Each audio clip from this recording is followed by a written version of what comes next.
pot. Ito yung roast chicken with potatoes. So, pwede na natin i-arrange dito sa lalagyan. Bago natin siya i-air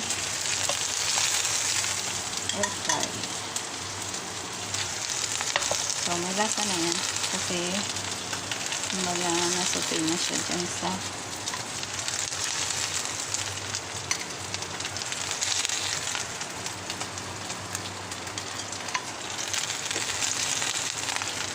nasote na siya dyan.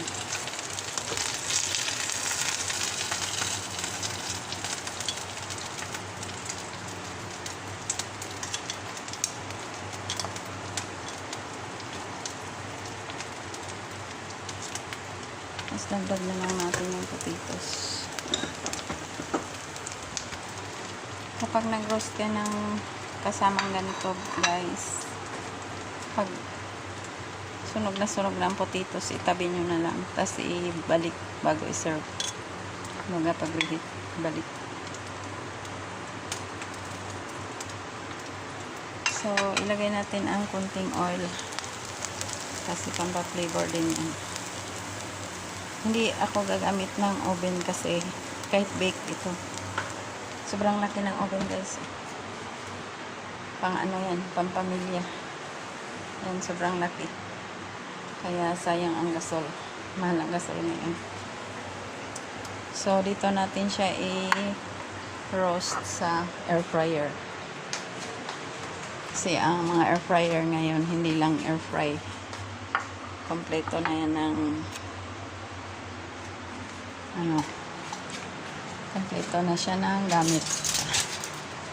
So, pag air fry nito, guys, takpan mo ng ganyan. And yung pag roast nito, takpan mo. Tapos, ipasok sa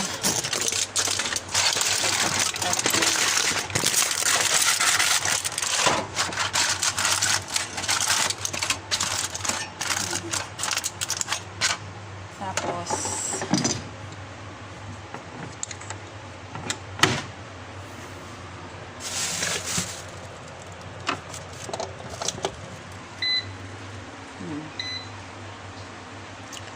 so ilagay lang natin siya sa 170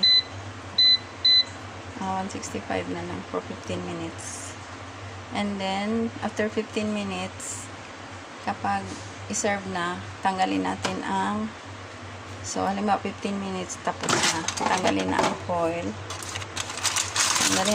tapos i-on ulit mga 3 minutes. So ganun lang kadali, tapos serve na, huwag nang patagalin.